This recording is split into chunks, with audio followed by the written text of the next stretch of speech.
በስመ አብ ወወልድ ወመንፈስ ቅዱስ አሐዱ አምላክ አሜን። ሰላም ከመይቀኒኹም ስድራ ልዑል እግዚአብሔር አምላክ ኣነ እግዚአብሔር መስገን ጽቡቕ ኣለኹ ብሓቂ እምበር ሎማዓንቲ ድማ ካብ ዝሓለፈ መንፈሳውና ዝቐጸለ ሰብ ብመልክዕ እግዚአብሔር ፍጹም ኮይኑ ተፈጢሩ ዝብል ሒዘልኩም መጽእ ኣለኹ። ሰብ ፍጹም እዩ ክንብል ከለና ግና ብመጠን ተጋድልኡ ንዘምጽኦ ቅድስና ደኣ እምበር ሙሉእ ብሙሉእ ፍጹም እዩ ማለትና ኣይኮነን። ሙሉእን ፍጹምን እግዚአብሔር ጥራሕ እዩ።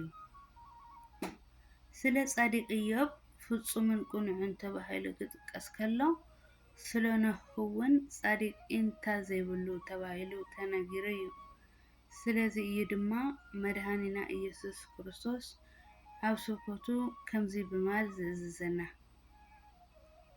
እምበኣርከ ከምቲ ሰማያዊ ኣቦኹም ፍጹም ዝኾነ ንስኻትኩም እውን ፍጹማት ኩኑ። ማቴዎስ ወንጌል ምዕራፍ 5:48 ጎይታና ኢየሱስ ክርስቶስ ኣብ ዘመነ ስጋዊኡ ኣብዚ ምድሪ ክመላለስ ከሎ ኣብ ኩሉ ስጉምቱ ፍጹም እዩ ነይሩ። ንዓና እውን ኣብ ግዜ ህፃንነትና ይኹን ኣብ ግዜ ጉብዝናና ንዕኡ ክንመስሎ ከም እንኽእል ኣርኣያ ሓዲጉልና እዩ። ስለዚ ናይ እግዚአብሔር መልክዕ ንምሓዝን ትእዛዛቱ ንምፍጻምን ነዚ ፍጹምና እዚ ክንደልዮ ይግባአና። ኣሜን። ስለ ቃሉ ናይ ቃሉ በዓል ቤት ልዑል እግዚአብሔር ኣምላኽና ስሙ ዝኸበረን ዝተመስገነን ይኹን። ኣሜን። ቀፂልና ድማ እግዚአብሔር ንሰብ ብመልክዑ ዝፈጠሮ ብስልጣኑ እዩ ዝብል ክንርአና። ጎይታ እግዚአብሔር ከምዚ ይብል ፍረዩን ተባዝሑን ንምድሪ ከዓ ምልእዋን ምለኽዋን ንዓሳ ባሕርን ንዕዋፍ ሰማይን ኣብ ምድሪ ለመም ንዝብል ኩሉ እንስሳን ከዓ ግዝኡ። ዘፍጥረት ምዕራፍ 1:28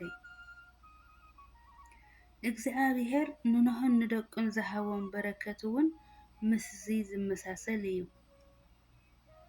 ኩሉ ኣራዊት ምድርን ኣዕዋፍ ሰማይን ብኣኻትኩም ይፍርሑን ይሰንብዱን ኣብ ምድሪ ለመም ዝብል ኩሉን ዓሳታት ባሕሪ ኩሉን ክግዝአኹም ሂበኩም ኣለኹ።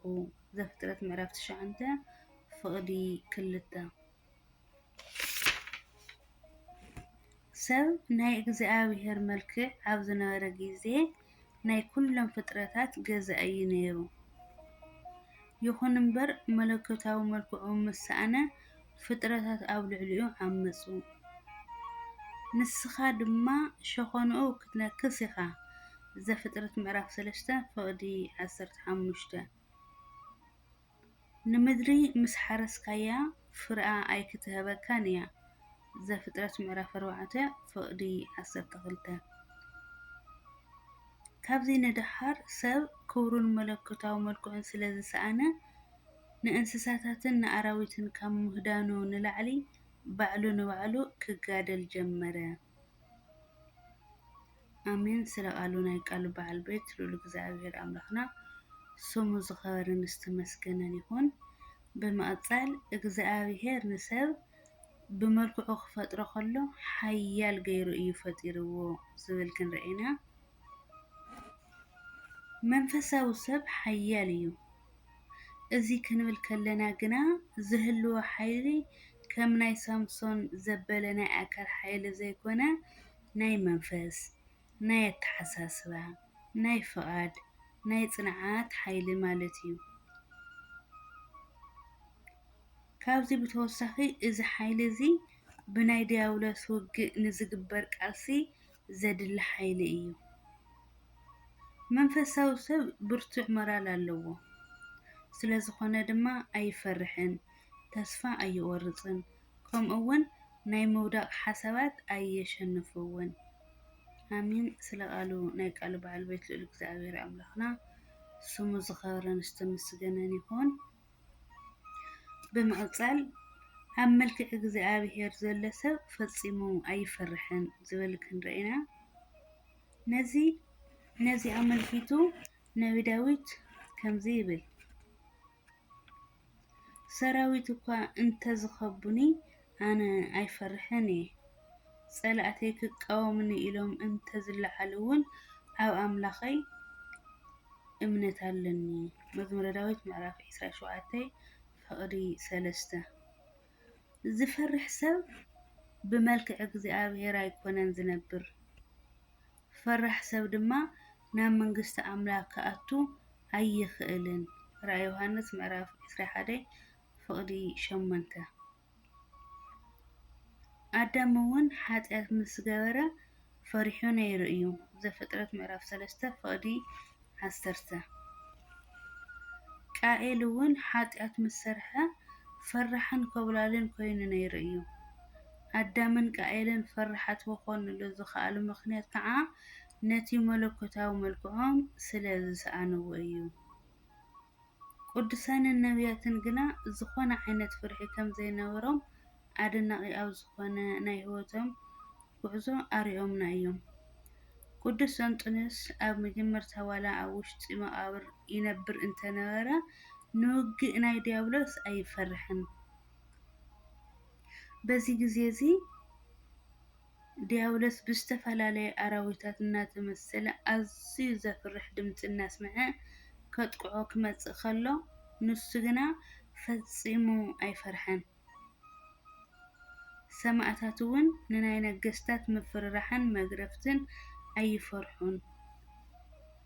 ነቢይ ዳንኤል እውን ናብ ጉድጓድ ኣናብስቲ ክድርበ ከሎ ኣይፈርሐን። 3 ደቂቃን ናብ ነበልባል ሓዊ ክውርወሩ ከለዉ ፈጺሞም ኣይፈርሑን። ብመልክዕ እግዚኣብሔር ዝተፈጠረ ሰብ ኩሉ ግዜ ውጽኢታዊ እዩ። ዝወድቕን ውጽኢታዊ ዘይኮነ ሰብ ናይ እግዚኣብሔር መልክዕ ኣይኮነን። ኣብ መልክዕ እግዚኣብሔር ዘሎ ግና ንሱ ከምታ በቢእዋኑ ፍርያ እትህብ ቆጽላ ዘይነቅጽ ኣብ ወሰን ወሓዚ ማይ ዝተተኽለት ኦም እዩ። መዝሙረ ዳዊት ምዕራፍ 1 ፍቕዲ 3 ስለ ጻዲቕ ዮሴፍ እውን ከምዚ ተባሂሉ ተጻሒፉ እዩ። እግዚኣብሔር ምስ ዮሴፍ ስለ ዝነበረ ከዓ ዕዩኡ ዝቖነዐሉ ሰብ ኣይኮነ። ዘፍጥረት ምዕራፍ 39 ፍቕዲ 2 ብመልክዕ እግዚኣብሔር ዝተፈጠረ ሰብ ትሑት ክኸውን ኣለዎ። ብርግጽ ስለ ኩሉ ቁኑዕ ፍልጠት ዘለዎ ትሑት ኣምላኽ እግዚኣብሔር ጥራሕ እዩ። ምኽንያቱ ንሱ ልዕሊ ኩሉ ከሎ ምሳና ተዘራሪቡ እዩ። ንጸሎትና እውን ሰሚዑ እዩ።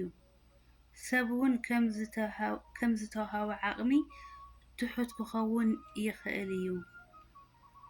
እንተወሓደ ንሱ ሓመድ ምዃኑ ፈሊጡ ናይ ትዕቢትን ናይ ውዳሴ ኮንቱን ኣተሓሳስባ ክህልዎ የብሉን። ትሑት ዝኾነ ሰብ ንርእሱ ልዕል ስለ ዘየብልን ኣብ መልክዕ እግዚኣብሔር ስለ ዘሎን ኣጋንንቲ ይፈርሕዎ እዮም። ትዕቢተኛ ሰብ ግና ካብ መልክዕ እግዚኣብሔር ዝረሓቐ እዩ። ኣሜን። ስለ ቃሉ ናይ ቃሉ በዓል ቤት ልዑል እግዚኣብሔር ኣምላኽና ስሙ ዝተኸበረን ዝተመስገነን ይሁን። ኣሜን። ብምቕጻል ኣብ መልክዕ እግዚኣብሔር ንዘሎ መንፈሳዊ ሰብ ብዙሕ ብቕዓት ኣለዎ ዝብል ክንርኢ ኢና። ፍቕሪ ካብ እግዚኣብሔር ባህርያት ሓደ እዩ። ኣብ መልክዕ እግዚኣብሔር ዘሎ ሰብ እውን ከምኡ ንሰባት ከፍቅር ኣለዎ። ኣምላኽ ፍቕሪ እዩ። እቲ ኣብ ፍቕሪ ዝነብር ከዓ ኣብ ኣምላኽ ይነብር፣ ኣምላኽ እውን ኣብኡ ይነብር። ቀዳማይ ዮሃንስ ምዕራፍ 4 ፍቕዲ 16 ንሱ ለዋህን ትሑትን ስለ ዝኾነ ካብኡ ክንመሃር እዩ ዝደሊ። ልክዕ ከምዚ ዝመሰሉ ካልኦት ባህርያት እውን ኣብ እግዚኣብሔር ኣለዉ።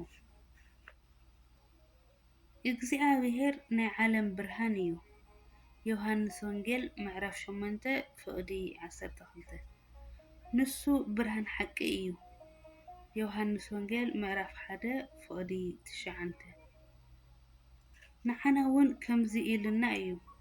ንስኻትኩም ንዓለም ብርሃኑ ኢኹም። ማቴዎስ ወንጌል ምዕራፍ 5 ፍቕዲ 14 ካብዚ ብተወሳኺ ድማ ጎይታ ከምዚ ይብል ሕያዋይ ጓሳ ኣነ እየ። ዮሃንስ ወንጌል ምዕራፍ 10 ፍቕዲ 11 ነዚ ናይ መንፈስ ስራሕ ንሰባት እውን ሂብዎም እዩ። ኤፌሶን ምዕራፍ 4 ፍቕዲ 11 ዋላ እኳ ንሱ መምህር ተባሂሉ እንተተፀውዐ ካልኦት እውን መማህራን ተባሂሎም ንኽፅውዑ ፈቒዱ እዩ። ምዕራፍ ማቴዎስ ወንጌል ምዕራፍ 28 ካብ ፍቕዲ 19 ክሳብ 20 ሓደ ሰባት እግዚኣብሔር ንሰብ ብስጋ እውን ከም መልክዑ ገይሩ ፈጢርዎ እዩ ይብሉ። ብርግፅ ንሕና እውን ንዓና ከድሕን ክመፅእ እንከሎ ሒዝዎ ዝመፀ መልክዕ ስለ ዝፍለጥ ንዓና ከም መልክዑን ከም ምስሉን ገይሩ ፈጢሩና እዩ ንብል። እግዚኣብሔር ንዕኡ ክንመስሎ እዩ ዝደሊ። ኣብ ስራሕና ዋላ ይኹን ብናቱ መንገዲ ክንከይድ እዩ ዝፈቱ። ካብዚ ብተወሳኺ ናቱ ፍቓድ ንዓና ንኽትኮነልና ፈቒዱ እዩ። ፍቓድካ ከምቲ ኣብ ሰማይ ከምኡ ድማ ኣብ ምድሪ ይኹን። ሉቃስ ወንጌል ምዕራፍ 11 ፍቕዲ 2 ክንዛረብ ከለና እውን ብኣንደበትና እግዚኣብሔር ከም ዝዛረብ ኢና ንፈልጥ። መንፈስ ኣቦኹም እዩ ብኣኻትኩም ዝዛረብ እምበር ንስኻትኩም ኣይኮንኩምን ትዛረቡ። ማቴዎስ ወንጌል ምዕራፍ 10 ፍቕዲ 20 ኣብ ተግባርና እውን ከምቲ ንሱ ዝገብሮ ኢና ንገብር።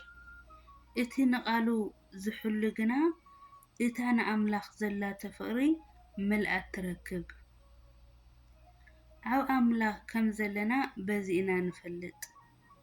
እቲ ኣብ ኣምላኽ እነብር ኣለኹ ዝብል ከምቲ ኢየሱስ ዝነብሮ ክነብር ይግብኦ።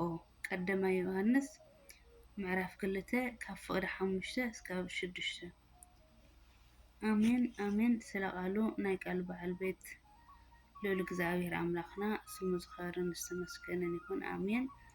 ኣብ ዘውደቕዎ ዘንጠቕዎ ቃል እግዚኣብሔር ብቅዱሳን መላእክቲ ብትኳን መላእክቲ ተኣረመለይ ኣሜን።